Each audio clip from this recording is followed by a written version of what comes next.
Hey guys, I'm David DiMuzio. And I'm Steve Cook. Welcome to Lock Lab, and today we're going to reveal the 5 biggest lies about hair transplants. And number 1 is that your hair is going to look like it used to. Now, there's a lot of ways that your hair is not going to look like it used to. I would say, in my case, I actually like my hairline better than before I lost hair. So that's actually a plus. But now on the downside, on the top of my head is definitely not as thick as it used to be. Not even close, really. So definitely a hair transplant is an illusion. And if you think that you're gonna get a hair transplant and your hair is going to be as thick on the top as it used to be before you ever lost any hair, you're just kidding yourself. I've never seen a hair transplant where if you really get in there and start digging around, that's the case. It's just not as thick on top. So it ends up just being an illusion that you can make it look thick, but we're our own biggest critics. And trust me, when you're in the wrong lighting, at the wrong time and your hair, maybe you didn't wash it for a couple days and it's getting kind of greasy and starts to separate, and it's not going to look like it used to. So you just got to know that going into it. You can make it look like it used to. Yes, but my hair looks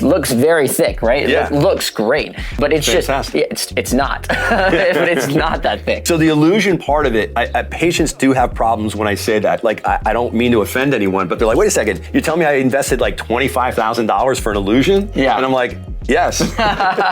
Yeah. And it's all about today's world, right? Selfies and social media and out on boats and down at the beach and convertibles and all that kind of stuff. Like when the wind's blowing and it's a really sunny day in a Porsche convertible, it's not going to look like if you didn't lose your hair and get a hair transplant, right? So David's hair looks phenomenal. I'm a big fan of David's. We all know that. His hair to me looks great. Like, how could your hair have looked any better before you lost your hair? But if I started going through it and kind of like combing it in funky ways, which nobody ever walks around like that. Yeah. And then put them in the sunlight here outside, you go, oh yeah, I can see what you mean, Steve. So you have to have like realistic expectations. Yeah, I still use concealer on my hair whenever I'm on stage because the lighting, I've got spotlights that are hitting me, overhead lights and all this kind of stuff. And my hair is not that thick on top. And so I need to use concealer in my hair when I'm on stage in order for me to feel really good about no matter which direction the light is coming and where my head is at, my hair's gonna look really thick. So that's just where I'm at. I'm happy with that, and it's never really been a problem, but you need to know that going into it. Yeah, and to parlay on that in regards to what we're talking about here, the 5 big lies, is that, there's a lot of stuff going on online right now with some cherry picking some of these results. Now, it's making things a lot harder. People have been doing this for years, but you don't want to set expectations so high. I guess I'm shouting this out to all those clinics out there that are making someone look like a god, a Greek god with the thickness of the hair. Well, yeah, and just the way they comb it in the after photos and everything like that. The way that they comb it, it makes it look like it's super thick, but it's just not. I mean, I've met a lot of these guys in person and I see their hair up close. They let me go through it because, I've had hair transplants too and we're bros. Right. And it doesn't look like it used to. Right. Number 2, one of the biggest lies out there with hair transplants is you don't need to take Finasteride. Absolutely a lie. Liar, liar, pants on fire. We need to get everybody out there to understand that Finasteride is the holy grail. Finasteride combination with oral minoxidil. We like to refer to Lock Lab because they do it so well and they use a high-grade Finasteride, is your insurance policy for your hair. So anybody that tells you, I'm not going to name any clinics, I'm not even going to name any countries,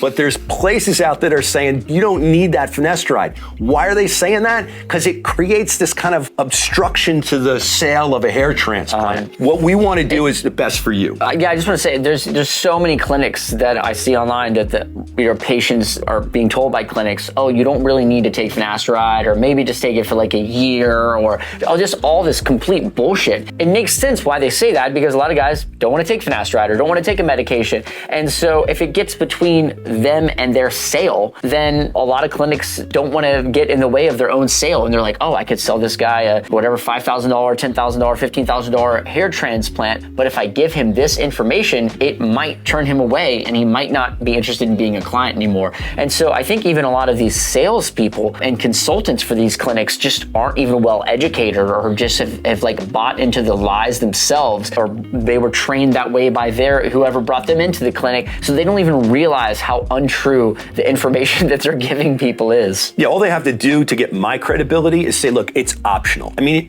I'd be even okay with that. Now, but what they also have to expand on that is, well, it's optional, but if you take the Finasteride, your hair transplant, and all your hair in your head are going to be as exceptional for you as possible. If you don't take Finasteride, you're probably going to need multiple hair transplants, and your hair's not going to look as good all over your head. If they lay that out as an option, check box A, check box B, I'd be fine with that. But we're talking about the big lies in hair transplant business, and one of them is you don't need to take Finasteride to be successful. I'm not a buyer. And that kind of leads us into the third lie, which is that a hair transplant in and of itself is a permanent solution. And it's just not. You need to do other things. You need to be on preventative hair loss treatments because you're going to continue losing hair. Some of the hair in the donor area is more DHT resistant, but it can still be affected by DHT and thin over time, especially if you're doing FUE surgery. You actually have to go out of the center core safe zone in order to make a homogeneous look. So when you're poking in all those other holes in other areas, you're going like to this area, you're going down here, going a little outside of the most center core safe zone. And so a lot of that hair can definitely be affected by DHT over time and can thin and miniaturize. And so a hair transplant is really not a permanent solution. I would call it a semi-permanent solution. I would agree. And the Finasteride is, again, it's just an insurance policy for your very expensive hair transplant. The fourth lie is that FUE surgery, which is the one where they poke the little holes, individual follicles that they take out, that is an invisible surgery. Now, a lot of people fly overseas and get these surgeries done, and one of their thoughts is, oh, well, if it doesn't go that well, this is kind of an invisible surgery. Nobody will even know. And I can't even tell you how many guys I've run into over the years, like at the gym or in Home Depot or whatever, and they've seen me and they go, oh, I've watched your hair transplant videos. I just got back from whatever country and check this out. And then they show me this very moth-eaten look in the back of their head where the hair wasn't taken very well, and it's very not invisible. And so it's not an invisible surgery. It all comes down to how well it's done by the quality of the clinic, the quality of your donor hair, and a lot of other individual factors. We talk about often medication and being on preventative hair loss treatments, that everyone does sort of react differently, even though there's across the board, most people react really well to it. It goes down to surgery as well. Not everyone reacts the same way to surgery also and heals the same way. People are very individual. And so FUE, don't just think this is just a very invisible surgery. No matter what happens with this, I'm going to be fine, because it's not always the case. Yeah, especially if you are convinced, because someone out there is convincing you that it's okay to remove all the donor hair because you look better with a hairline in framing your face than you do with donor hair. If I were younger, I'd kind of buy into that a little bit. But it's embarrassing to admit, because who wants to walk around with, I've seen horrible scarring in the back of the head. It looks like a Frankenstein head, like a monster, like scar tissue all through the back, and there's just a few hairs. It's horrible. So that is not the way to go into this. It can be done if you do it in a few sessions or whatnot, but the FUE procedure, when it's over harvested, is just a really big mistake.